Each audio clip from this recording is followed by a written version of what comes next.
नमस्कार, मैं शंभू कुमार सिंह और आप देख रहे हैं नेशनल दस्तक। मैं एकदम तय कर चुका हूं कि बहुजन समाज की जो तकलीफें हैं, उनके जो हक अधिकार छीने जाते हैं, उसकी सबसे बड़ी अगर कोई वजह है तो वो है एक्सप्रेशन पावर, बोलने की क्षमता, लिखने की क्षमता और सामाजिक रूप से और राजनीतिक रूप से, आर्थिक रूप से जो एक दिमाग डर में बैठा हुआ है। मैं एक मैथमेटिक्स समझाता हूं। आज मैं सवर्ण समाज के एक प्रदर्शन में गया था जिसमें आरएसएस के जो बीएमएस भारतीय मजदूर संघ है उसका प्रोटेस्ट था। उसमें कई सारे शेड्यूल कास्ट के भी लोग थे। उस प्रदर्शन में सवर्ण समाज के लोग सरेआम कह रहे थे कि आरक्षण भी खत्म होना चाहिए और सरकारी नौकरी भी रहनी चाहिए।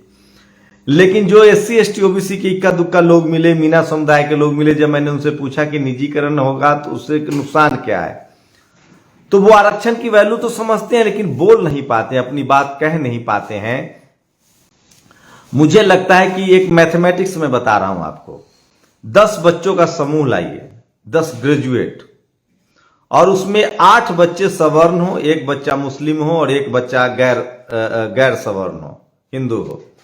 अब आप 8 सवर्ण से कहीं आरक्षण के खिलाफ बोलने के लिए, अब जबकि वो इकोनॉमिक वीकर सेक्शन में आ गए हैं, वो धज्जियां उड़ा देंगे। अब उसके बाद एक मुस्लिम से कहिए बोलने के लिए, वो कहेगा कि मुझे कोई मतलब नहीं, पता नहीं एससी एसटी ओबीसी बहुजन कब हिंदू हो जाए, वो कहेगा मुझे इससे कोई मतलब नहीं है। उसके बाद मैथमेटिक्स, उसके बाद उस बच्चे को कहिए जो schedule caste SC ST OBC से है, आरक्षण पक्ष में बोलो तो वो डर जाएगा, सहम जाएगा, वो नहीं बात करेगा। अब मैथमेटिक्स चेंज कर दीजिए। अब 10 बच्चे में से एक मुस्लिम, एक बच्चा सवर्ण और 8 गैर सवर्ण बच्चा ले आइए और उनको कहिए 8 गैर सवर्ण बच्चों को कि आरक्षण पर बोलो। एससी एसटी ओबीसी के आधे बच्चे उस पर आरक्षण के पक्ष में बोलेंगे कि हाँ ठीक बात है। अब उस सवर्ण बच्चे को कहिए कि आप आरक्षण के पक्ष में हो, वो खिलाफ में बात रखेगा अपनी मजबूती से। वो मुस्लिम जो है वो उस समय भी कहेगा कि मुझे कोई मतलब नहीं, इनसे लेना देना नहीं है। तो सोचिए, भारत एक जाति प्रधान देश है, यहां उठना बैठना, हंसना, खाना, शादी ब्याह सब जाति देख के होता है। लेकिन जब आप राजनीतिक सवाल और सामाजिक सवाल पूछेंगे तो लोगों को बिजली लग जाती है। और खासकर एससी एसटी ओबीसी के लोग कहते हैं कि आप जातिवाद फैला रहे हैं। मुझे तो ताज्जुब होता है कि जाति के खिलाफ लड़ाई को ही जातिवाद का नाम दिया गया है। आज एक शख्स मुझे मिले, वो कह रहे हैं कि राबड़ी देवी ने बिहार का भट्टा बैठा दिया। मैंने कहा कैसे? तो वो पढ़ी लिखी नहीं थी। मैंने कहा कि इस देश के 90% महिलाएं एजुकेशनली शिक्षित नहीं हैं और वो बढ़िया घर चला रही है, परिवार चला रही हैं, और जो घर परिवार चला रहा है वो देश नहीं चलाएगा, उनको मौका मिलेगा। तो ये बात मैं क्यों कह रहा हूं, उसकी वजह बता रहा हूं। आज मैं एक बार फिर से एक वीडियो देख रहा था, जो वीडियो है, तो सोचिए इस देश में महिलाओं का किस तरह से उपहास उड़ाया जाता है, और खासकर जो बहुजन महिलाएं हैं। अब आप विकास दिव्यकृति का एक वीडियो सुन लीजिए। हम लोग कहेंगे तो आप लोग कहेगा कि जातिवादी है। आप सोचिए कि doctor Ambedkar uniform civil code के खिलाफ थे। बीजेपी कह रही कि हम यूनिफॉर्म सिविल कोड लाएंगे। जैसे 370 हटाया बीजेपी ने, देश के तमाम हिंदू खुश हो गए कि मुसलमानों की नकेल कस दी गई। 370 हटाना, जम्मू कश्मीर में जो पहाड़ी राज्य है वहां एक प्रावधान है 370 का था, जिसमें बाहरी लोग जमीन नहीं खरीद सकते थे, बिजनेस, बाहरी लोग अपना वहां डोमिसाइल नहीं हो सकते थे। चूंकि जम्मू कश्मीर में मुसलमानों की आबादी ज्यादा है तो पूरे देश में समर्थन मिला। लेकिन सोचिए उत्तराखंड, झारखंड में, उत्तराखंड में, हिमाचल में आप जमीन नहीं खरीद सकते हैं। यहां तक कि यूपी में शेड्यूल कास्ट के लोग शेड्यूल कास्ट का जमीन नहीं के अलावा कोई दूसरा नहीं खरीद सकता है। तो आप सोचिए कि किस तरह से मुसलमानों के खिलाफ नफरत होकर के राजनीति होती है। लेकिन बाकी राज्यों में डोमिसाइल को लेकर आप नहीं बोल पाएंगे। उसी तरह से मैं बता रहा हूं, क्यों बता रहा हूं वो भी बताऊंगा। झारखंड, छत्तीसगढ़, या झारखंड, छत्तीसगढ़ हो, उड़ीसा हो, या फिर तमाम उन पहाड़ी इलाकों में जहां आदिवासी रहते हैं, ट्राइबल रहते हैं, वहां बेधड़क माइनिंग होती है, खनन होता है, फैक्ट्रियां लगती हैं। लेकिन क्या मजाल है कि कोई उत्तराखंड और हिमाचल में माइनिंग कर दे, खनन हो जाए? क्योंकि वहां सवर्ण समाज की संख्या ज्यादा है, ब्राह्मण ज्यादा है, ठाकुर ज्यादा है उत्तराखंड, हिमाचल और उत्तराखंड में। वहां पॉल्यूशन से चिंता है, वहां प्रकृति से छेड़छाड़ नहीं करना है, वहां सब कुछ अच्छा रखना है। सोचिए, जम्मू कश्मीर एक ऐसा राज्य है जहां सबसे पहले शेख अब्दुल्ला ने लैंड रिफॉर्म बिल लाया, जो जिसकी जमीन थी उसके हवाले कर दिया। वहां शेड्यूल कास्ट की स्थिति सबसे ज्यादा मजबूत है, शेड्यूल ट्राइब की स्थिति सबसे ज्यादा मजबूत है, क्योंकि उन्होंने जितना जो इसका आरक्षण था उसको दिया। ओबीसी की स्थिति खराब है क्योंकि उनको आरक्षण ही नहीं मिला 27%। तो आप सोचिए कि किस तरह से पूरे देश को मैनिपुलेट किया जाता है। और आप ये कह रहे हैं uniform civil code, uniform civil code.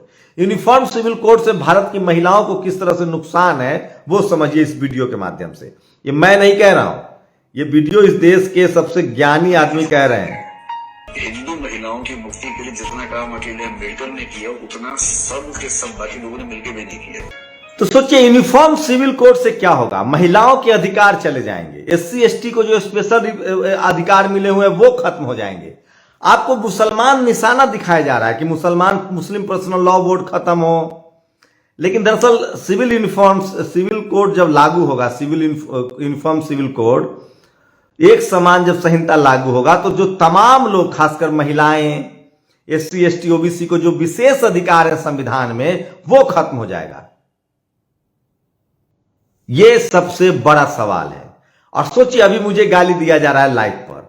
मैं कह रहा हूं, इस देश का जिस दिन एससी एसटी ओबीसी माइनॉरिटी के लोग अपने हक अधिकार को समझ गए, उनको जिस दिन समझ में आ गया कि मैं भी हिंदू हूं, एससी एसटी ओबीसी हूं संविधान के हिसाब से, और धर्म के हिसाब से हिंदू हूं, तो मेरे पास जमीन क्यों नहीं है, व्यापार क्यों नहीं, मेरे बाप दादाओं को पढ़ने क्यों नहीं दिया गया, मैं जज क्यों नहीं हूं, मैं वाइस चांसलर क्यों नहीं हूं, मैं डॉक्टर इंजीनियर प्रोफेसर क्यों नहीं हूं, मेरा शहरों में जमीन क्यों नहीं, शहरों में अधिकार क्यों नहीं?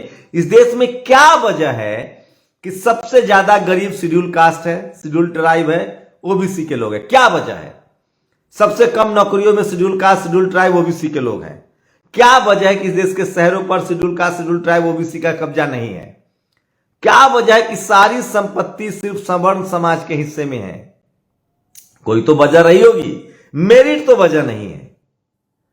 आपको संपत्ति रखने, शूद्र और अछूत, जो धर्म के हिसाब से जो शूद्र और अछूत थे, उनको न पढ़ने का अधिकार था, न संपत्ति का अधिकार था, और आप रेस से पिछड़ गए।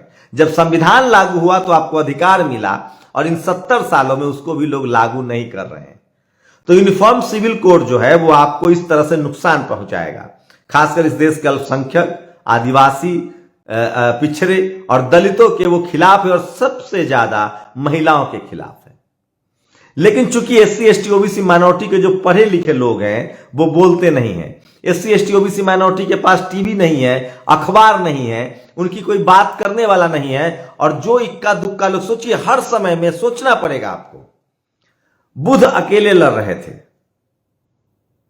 सोचिएगा जरूर, बुद्ध अकेले लड़ रहे थे, रविदास महाराज अकेले लड़ रहे थे, कबीर साहब अकेले लड़ रहे थे, फूले अकेले लड़ रहे थे, पेरियार अकेले लड़ रहे थे, मान्यवर कांसीराम साहब अकेले लड़ रहे थे, रामस्वरूप वर्मा अकेले लड़ रहे थे, जगदेव बाबू अकेले लड़ रहे थे, संत गाडगे अकेले लड़ रहे थे, अयंकली अकेले लड़ रहे थे, बिरसा मुंडा अकेले लड़ रहे थे, तिलका माझी सिद्धो कानू अकेले लड़ रहे थे, उदा देवी पासी अकेले लड़ रही थी, झलकारी बाई के साथ कोई नहीं खड़ा होता। मैं इसीलिए कह रहा हूं कि हर दौर में हमारे जो सोशल रिफॉर्मर हुए उसका समाज ने साथ नहीं दिया।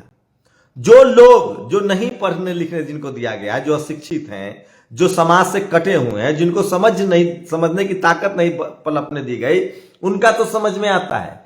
लेकिन जो एससी एसटी ओबीसी माइनॉरिटी के लोग पढ़ लिख गए हैं वो भी अपने अधिकार के लिए नहीं बोलते हैं। ये तो ताज्जुब है। आप जाति छुपा नहीं सकते। भारत की सच्चाई है जाति।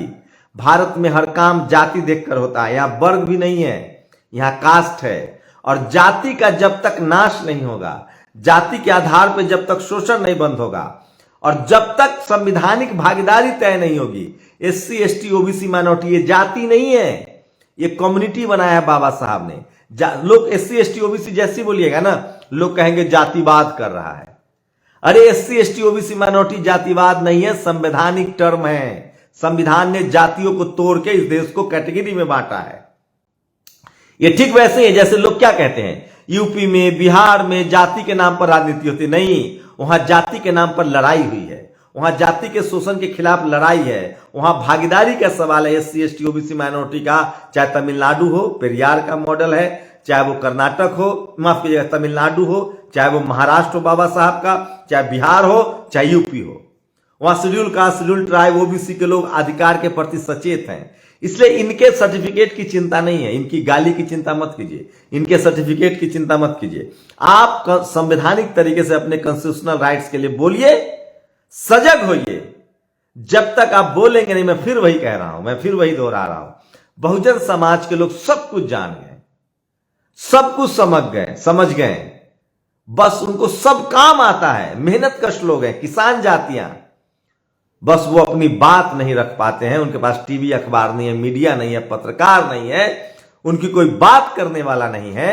इसीलिए आज भी आप शोषित वंचित हैं। आप कल्पना कर सकते हैं, जो स्कूल नहीं गया हो बच्चा, जो सवर्ण समाज से है, वो भी आरक्षण के खिलाफ बोलता है। उसको लगता है कि हम कलेक्टर बन जाएंगे। अब तो इकोनॉमिक वीकर सेक्शन आ गया, आर्थिक आधार पर आरक्षण आ गया। तो मैं इसलिए कह रहा हूं कि शब्द में शक्ति होती है। आप अपने संवैधानिक अधिकार के लिए बोलिए और मानसिक रूप से जो डर है उसको निकालिए। इस देश में संविधान है। एससी, एसटी, ओबीसी, माइनॉरिटी के लोग अपने हक अधिकार के लिए जिस दिन बोलना शुरू कर देंगे, उनका सारा अधिकार मिल जाएगा। बाबा साहब ने आपको संविधान दिया है, आप सिर्फ अपने जो मौलिक अधिकार है, आपका जो फंडामेंटल राइट्स है, right to speech, right to expression, उसका इस्तेमाल कीजिए। मैं बहुत तकलीफ में होता हूं जब मैं तमाम लोगों से रोज मिलता हूं और माइक देख के हिचकने लगते हैं। उनका पढ़ा लिखा तबका भी बात नहीं करना चाहता है और इसी वजह से आपके अधिकार खत्म हो रहे हैं।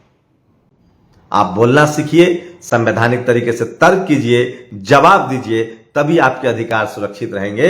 इस दुनिया में कलम से बड़ा कोई हथियार नहीं है, इस दुनिया में सबसे बड़ा कोई ताकत नहीं है। अपनी बात रखना सीखिए और इन गालीबाजों की परवाह मत कीजिए। जिनके पास तर्क नहीं है उनके पास गाली है। और सोचिए, हमारी हार इसलिए होती है कि हर दौर में हमारे जो बहुजन समाज के जो सुधारक हुए, जो सोशल रिफॉर्मर हुए, उनको हमने अकेला छोड़ दिया और इस वजह से उन पर काम का दबाव, उसके बाद विरोधियों का प्रेशर, और इस वजह से उनका स्वास्थ्य खराब हुआ और वो काम नहीं कर पाए। हमने फूले साहब को अकेले छोड़ा, पेरियार साहब को अकेले छोड़ा, बाबा साहब को अकेले छोड़ा, गाडगे को अकेले छोड़ा, तमाम बहुजन महापुरुषों को, रविदास जी को अकेले छोड़ा, कबीर को अकेले छोड़ा, रामस्वरूप वर्मा को अकेले छोड़ा, सोनेलाल पटेल को अकेले छोड़ा, जगदेव बाबू को अकेले छोड़ा, लालू यादव को अकेले छोड़ा, मायावती जी को अकेले छोड़ा, मान्यवर कांसी राम साहब को अकेले छोड़ा।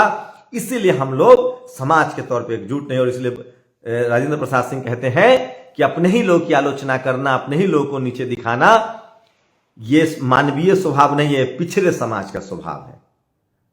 तो मैं फिर कह रहा हूं, बहुजन समाज को दिमागी रूप से डर निकालकर संवैधानिक तरीके से अपनी बात रखनी पड़ेगी। और जिस दिन बहुजन समाज ने, अब तो सोशल मीडिया है, लिखना, पढ़ना, बोलना शुरू कर दिया, उनका संवैधानिक अधिकार कोई नहीं छीन सकता है। क्योंकि बाबा साहब ने आपको जो सबसे बड़ा अधिकार दिया है, वोट का अधिकार, और यूनिफॉर्म सिविल कोड उसी अधिकार को छीनता है। यूनिफॉर्म सिविल कोड का मतलब है कि इस देश में जो शोषित वंचित लोग हैं, जिनको सताया गया, पीछे रखा गया, उनको जो अधिकार मिला है उसको छीनने की कोशिश है।